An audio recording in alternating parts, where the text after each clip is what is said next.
Hello everyone. Today I want to go through more in depth of transformers attention mechanism. To be specific, I want to go through the keys, values, and queries. So let's do a quick recap. So on the first episode, I went through the simplified attention mechanism using some examples. I started with smoothing a time series with using a normal distribution like filter.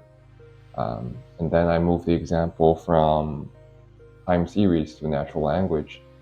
So I want each word within the sentence to get some context of other words, just like what we did in the time series.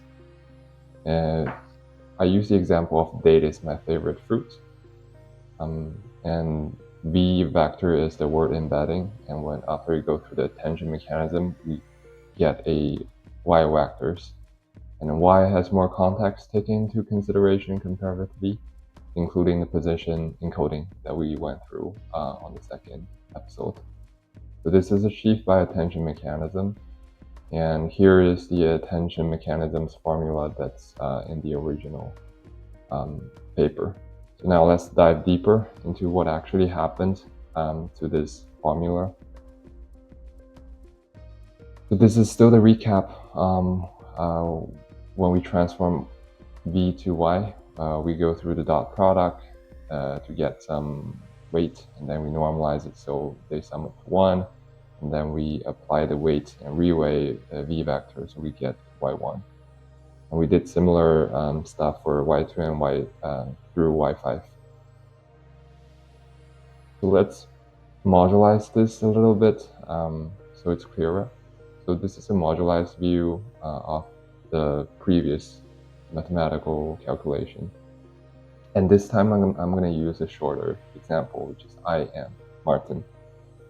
So these three words, each of them has a word embedding V1, V2, and V3. And let's assume the word embedding is 1/4 as dimension. And let's say in this case, we want to get the third word, which is Martin's context on all the whole sentence. So in this case, V3 is right here. And in this case, I want to use database analogy, which is queries, keys, and values. So in this case, I want the context, I want an attention representation of the third word, V3. So V3 is the query here. And in order to get like what I want for V3, I need to go through a bunch of key value search as in database analogy. So if the key is V1, then the value is V1 here. It's the second key and then the second value. I understand this might not mean a lot, but this is just to help you to understand why we are calling these query keys and values. It might not make total sense at all. So let's say V3 is the query here. What we're gonna do as in previous math calculation, we first have to go through the dot product.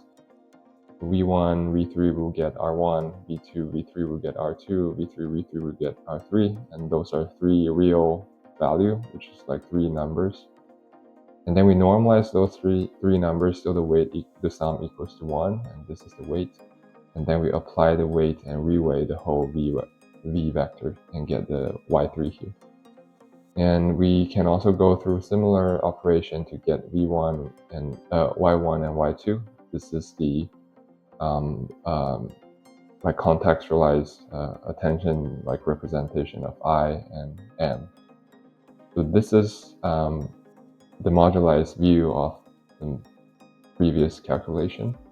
So let's add more to it right now. So as you can see right now, there's no weight at all. And if you have work in machine learning, whether it's classical or deep learning, you know everything is about learning the correct weights. So let's add some weight to it. Let's say we have three weight matrix, MK, MV, and MQ. each one for a query, one for key, and one for value. The weights should be able to generalize the learning capability. So just for simplification purpose, let's say the dimension is 4/4. So in this case, when we multiply the original vector, it won't change the dimensions. 1/4 multiplied by 4/4, it's still 1/4. So this is just simplification. In reality, when we go through this, this is a linear matrix multiplication, right? So in actual productionization, this is called a linear layer. When we go through linear layer, whether here or later after concatenation, I'm gonna go through it in later episodes. The dimension usually will change, like either increasing or decreasing. But just for simplification purpose, let's say right now it's 4/4, so the dimension won't change. So this won't change this graph too much. It just will, let's say, make the small v to big V, right? And then now we have weights, so now we can generalize the learning capability. So the weight will contain like more information. So let's simplify this view a little bit more. And now we can have this graph. So the word embedding go through 3 linear layer, which is the matrix multiplication with MV, MQ, and MV. So we get keys, queries, values, and then for keys and queries, we do a matrix multiplication, and then we go through a normalization. Last time when we in the last slide for simplification, we just normalize it to sum to 1. But in reality, we should do softmax, we should do scale, we should also mask if you're going through like inference. And then after we get the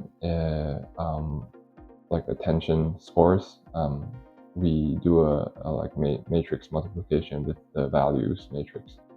And then we get a y vector here. So as you can see, this is basically the attention formula. QKT is this part, and the softmax and the scale is this part, and then you do another multiplication with V.